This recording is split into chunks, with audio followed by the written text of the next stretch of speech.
Skan raidījums kontakts ar doktoru Čārlsu Stenliju, nesot evaņģēliju visā pasaulē. Turpmāk raidījumā kontakts, grūtības, nasta vai tilts. Šobrīd pasaulē ir vairāk grūtībās nonākušo kā jebkad iepriekš. To ietekmē finansiāli apstākļi. Cilvēki nonāk nepiedzīvotās situācijās. Viņiem nekad pat prātā nav nācis, ka varētu zaudēt mājas, ka nebūs naudas, lai sūtītu bērnus studēt, ka kāds varētu paziņot, mums tas šajā darbā vairs neesi vajadzīgs. Grūtības ir dažādas. Nav svarīgi, kur tu dzīvo, no kurienes esi, kāda ir tava ādas krāsa, kultūra, tam visam nav nozīmes. Visu maina mūsu attieksme. Tā maina pasauli. Ja cilvēka attieksme ir tāda, ka vēlas vainot un prasīt atbildību no citiem, tad nekas neizdodas. Man ir jāiegūst pareiza attieksme. Ar šo svētkruni es vēlos pateikt tikai vienu. Grūtības mūsu dzīvē var kļūt par pārmērīgi smago nastas sajūtu. Tā var būt smaga un nospiedoša nasta. Un tās pašas grūtības var kļūt par tiltu. Tiltu, kas ved pretī dziļākām attiecībām ar Dievu.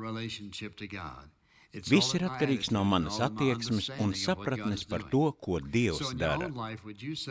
Skatoties uz savu dzīvi, vai tu teiktu, ka tavas dzīves grūtības ir nasta, smagums, kas liek domāt, Dievs, cik daudz man vēl nāksies nest? Vai arī tu to redzi kā iespēju?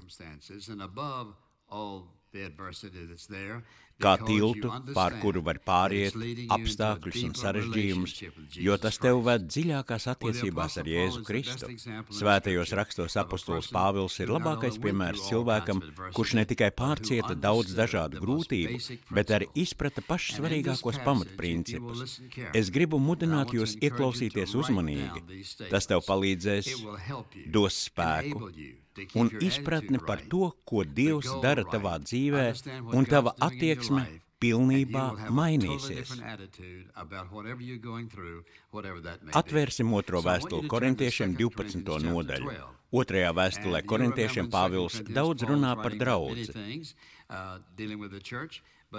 Tomēr 11. un 12. nodaļā viņš arī min pats savas grūtības.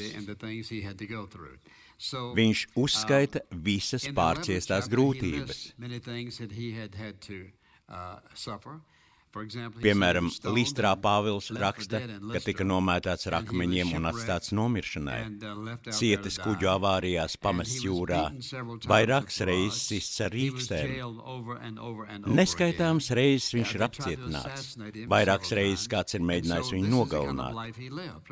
Tāda bija viņa dzīve kopš brīža, kad viņš tika glābts un devās uz Arābiju, lai labāk izprastu Dieva vārdu. Kad viņš atgriezās un sāka sludināt viena pēc otras, arī parādījās grūtības. 11. nodaļā 28. pantā viņš noslēdz šo uzskaitījumu sakot, bez tam vēl viss pārējais, ļaužu pieplūdums ikdienas, rūpes par visām draudzēm. Viņš šo nastu izjuta katru dienu. Katru dienu rūpes par draudzēm, ko bija dibinājis. Draudzēs sāk ienākt viltus mācība. Tā viņam bija milzu atbildība un arī iespēja un daudz grūtību.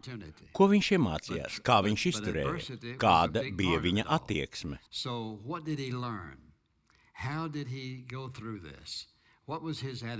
Ko viņš bija iemācījies?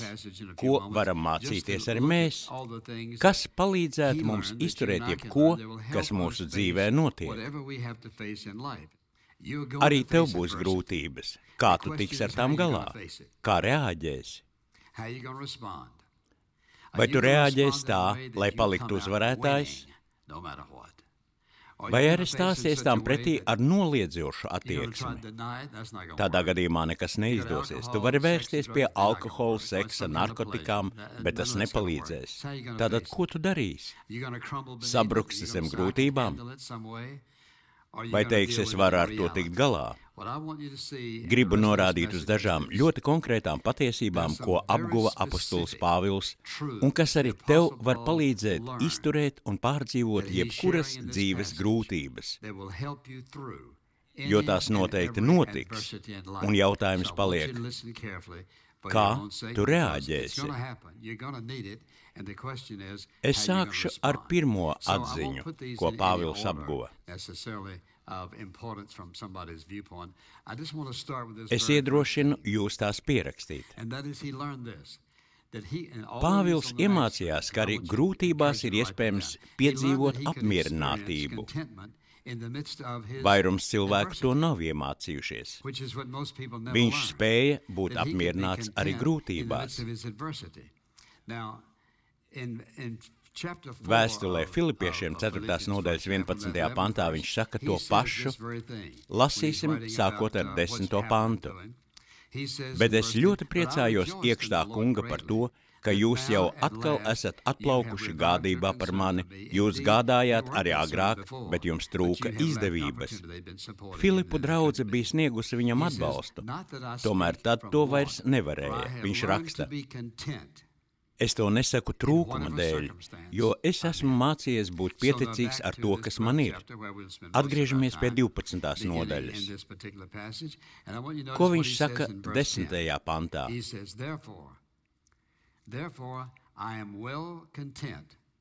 Tādēļ man ir labs prāts. Vājībās, pārestībās, bēdās, vajāšanās un bailēs. Vairumu tas atbaidītu. Viņš saka, ka tajā visā viņam ir labs prāts. Kāpēc viņš varēja tā teikt? Viņš iemācījās, ka tas kaut ko atklāja par viņa attiecībām ar Jēzu. Viņš mācījās, ka grūtības viņu neiznīcina. Vēstules Filipiešiem, Efeziešiem, arī Kolosiešiem Pāvils raksta no cietuma kameras. Viņš nonāca vienā cietumā pēc otra, un viņš runā, ka ir mācījies saglabāt labu prātu, palikt apmierināts arī grūtībās. Ir tikai viens veids, kā iespējams saglabāt apmierinātību grūtībās. Aplūkojot Pāvila apgūtās mācības, vienu pēc otras, gribu vērst jūsu uzmanību Lūkam. Savā vājumā viņš varēja piedzīvot Dieva pārdabisko spēku, jo tieši tas notiek grūtībās. Grūtības dara vājus gan emocionāli, gan fiziski. Tās mūs nogurdina un iztukšo. Un lūk, ko Pāvils bija iemācījies, ka tieši tajos brīžos viņš visvairāk piedzīvoja Dieva pārdabisko spēku.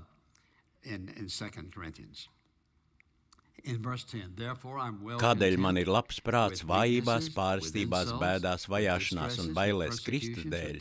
Jo, kad esmu nespēcīgs, tad esmu spēcīgs.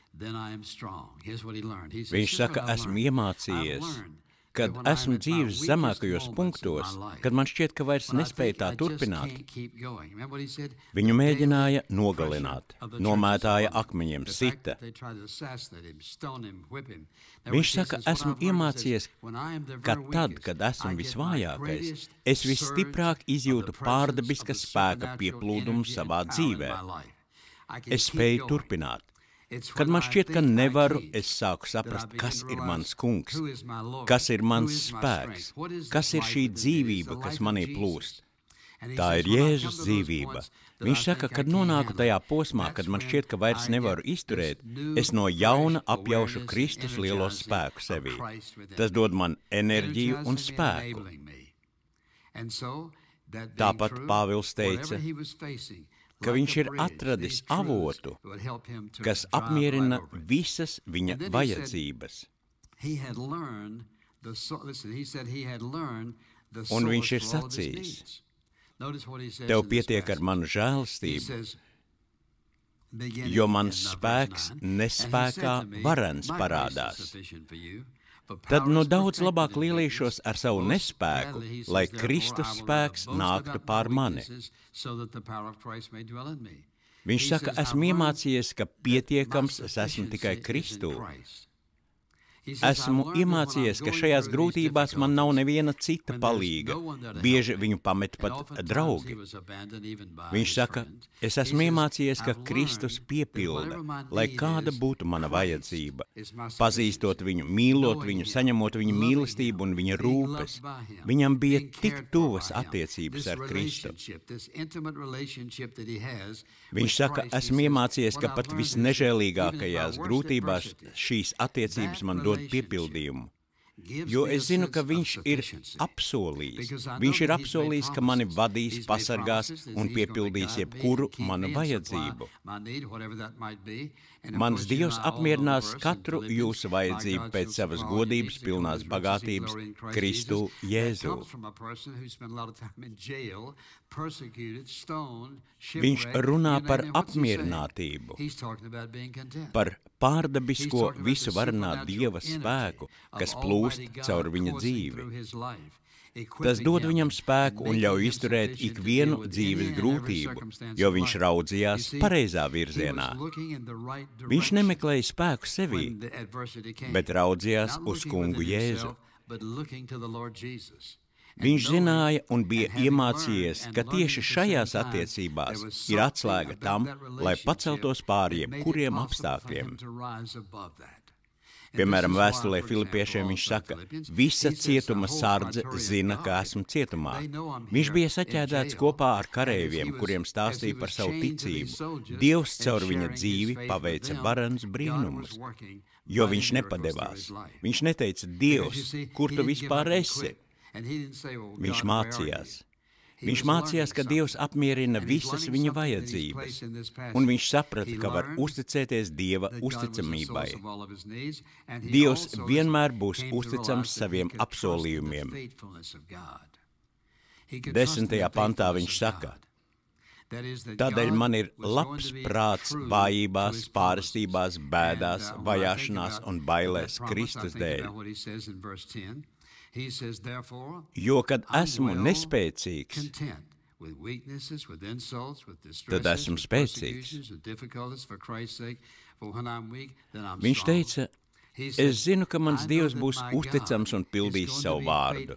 Viņš apmierinās manas vajadzības. Es viņā būšu apmierināts un spēšu pastāvēt ikvienā situācijā.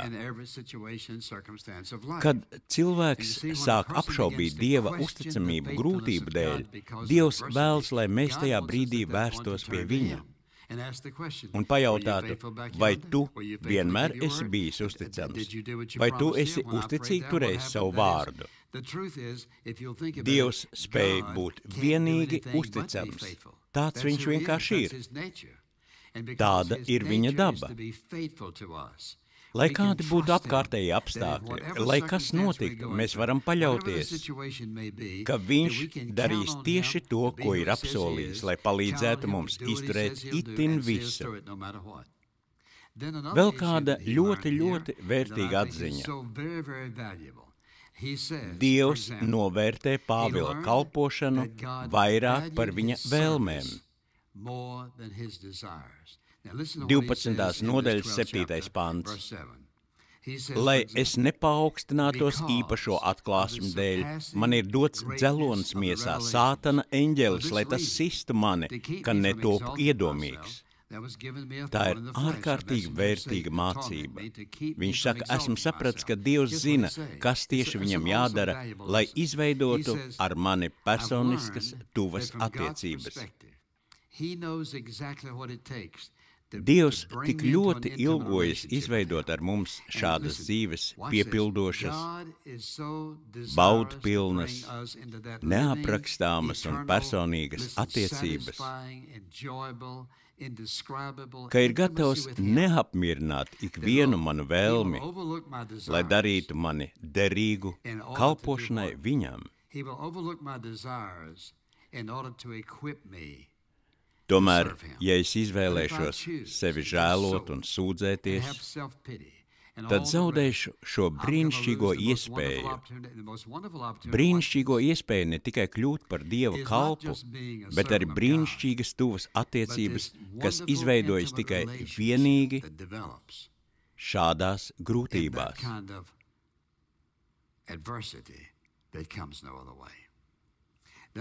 Viņš savās grūtībās iemācījās arī to, ka Dievs pastiprināja Pāvila vēsti viņa sekotājiem. Rakstot vēstuli Filipiešiem, viņš atrodas cietumā. Tajā pašā laikā kādi no viņa sekotājiem nebija līdz galam izpratuši apostuli Pāvilu un pat viņu kritizēja. Lūk, ko viņš saka 13. pantā. Manas važas ir kļuvušas Kristū zināmas visā virsardzē un ar visiem citiem. Ticības brāļu vairākums, kas uzticējušies manām važām, ar vēl lielāku drosmi bezbailīgi sludina Dieva vārdu. Daži naida un strīda dēļ, bet citi ar labu prātu sludina Kristu. Pat dzīves grūtībās Dievs stiprina mūsu vēsti. Kad tu piedzīvo grūtības, sarežģījumus un sāpes, Dievs darbojas tavā dzīvē un tava ticība kļūst stiprāka. Tāpat viņš iemācījās ieraudzīt, ka Dievs pieļauj grūtības. Tas ir viens no svarīgākajiem principiem, kas palīdz pasargāt sevi no rūgtuma, nosodījuma un naida. 7. pantā viņš raksta: lai es nepaukstinātos īpašo atklāsmu dēļ.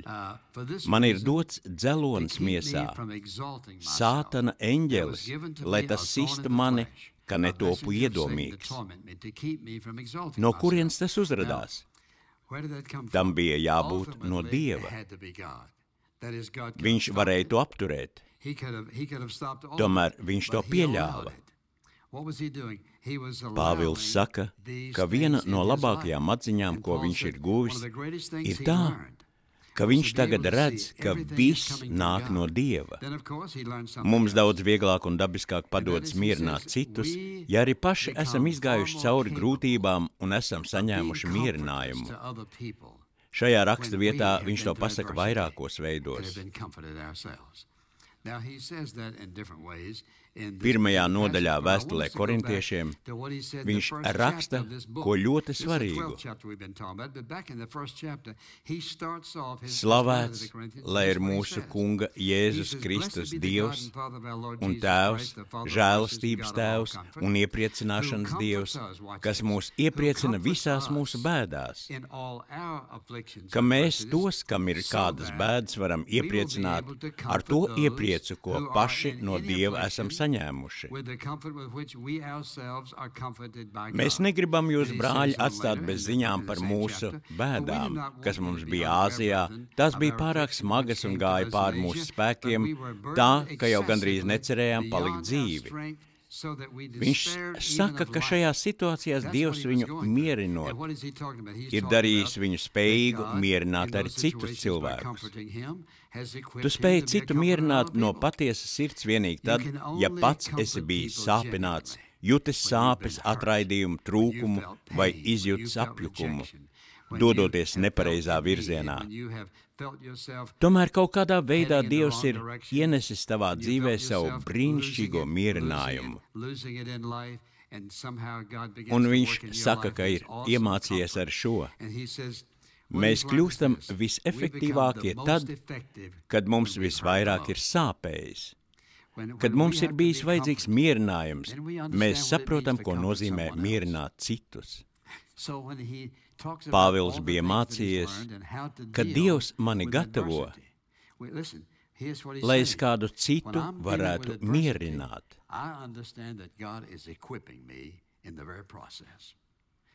Jā, mums nepatīk grūtības. Tomēr mums ir jāpajautā, kad no manis ir lielāks labums? Kad man ir sāpējis tāpat kā tagad sāp tev? kad esmu jutis to, ko jūti tu? Vai esmu gatavs kaut ko zaudēt, ja tas mani veidotu par mierinātāju, kas var mierināt citus? Pāvils saka, jā, es vēlos. Es pats esmu iemācījies, ka tieši savās vajadzībās un sāpēs es esmu visstiprākais un efektīvākais mierinātājs. Pāvils saka, ka esot iemācījies, ka Dievam katrās grūtībās ir konkrēts mērķis. Ar to viņš arī patiesībā iesāk 12. nodaļu. Savu īpašo atklāsmu dēļ, par ko viņš te runā.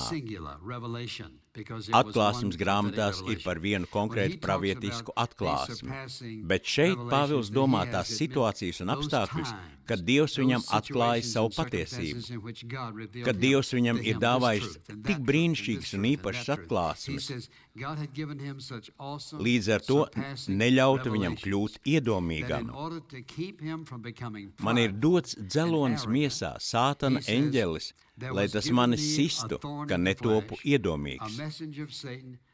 Piedzīvojot kaut ko tik ļoti grūtu, arī tu varētu jautāt, Dievs, kāds tam visam ir mērķis?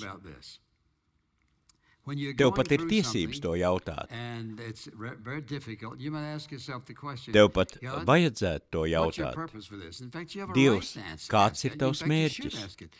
Pāvils saka, ka zina, kāds ir šis mērķis. Viņš saka, ja jau Dievam it visā, ko viņš pieļauj mūsu dzīvē, ir savs mērķis, vai tu teiktu, tas ir labs vai slikts mērķis? Dievs ir labs Dievs, mīlošs Dievs. Tāpēc it visam, ko viņš pieļauj manā dzīvē, ir konkrēts mērķis. Un šis mērķis nav tikai viņa labumam, bet arī mūsu labumam. Viņš saka,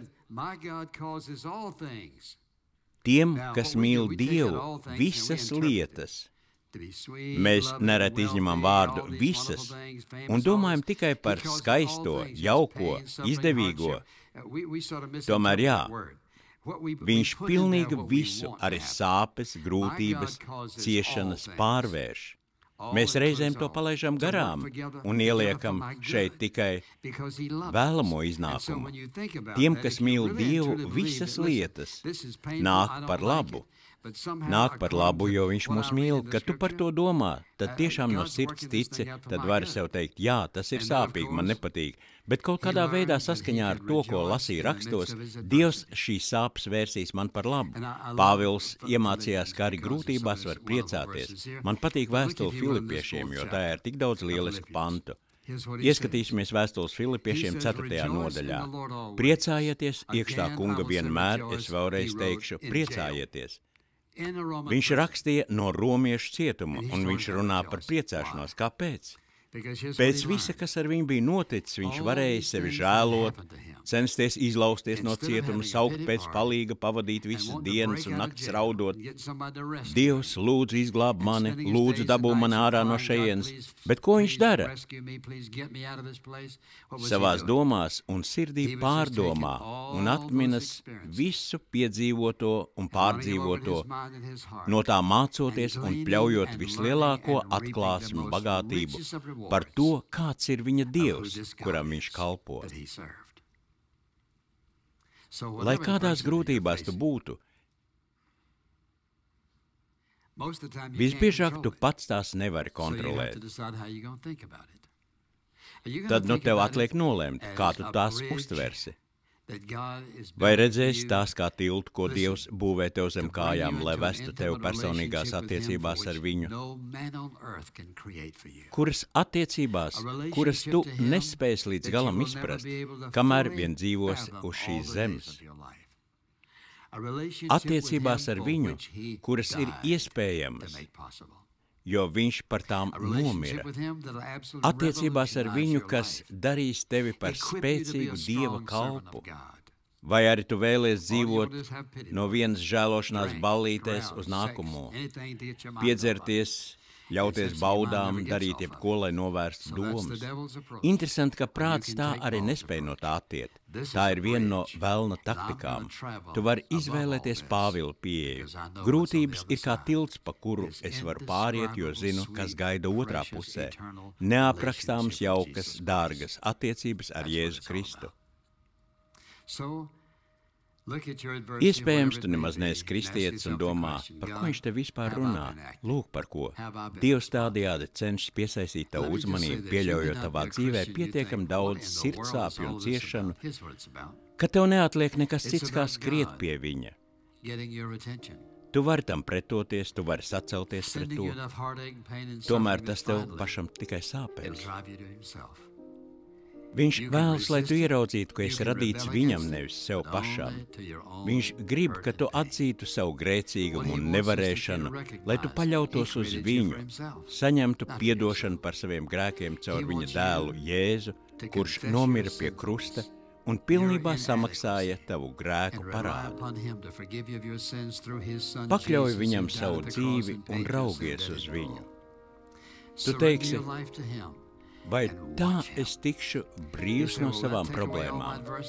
Nē, nevienmēr, jo redzi, viņš zina, cik daudz no tā viss tev vajadzīgs, lai veidotu tevi par cilvēku, kādu viņš vēlas tevi redzēt.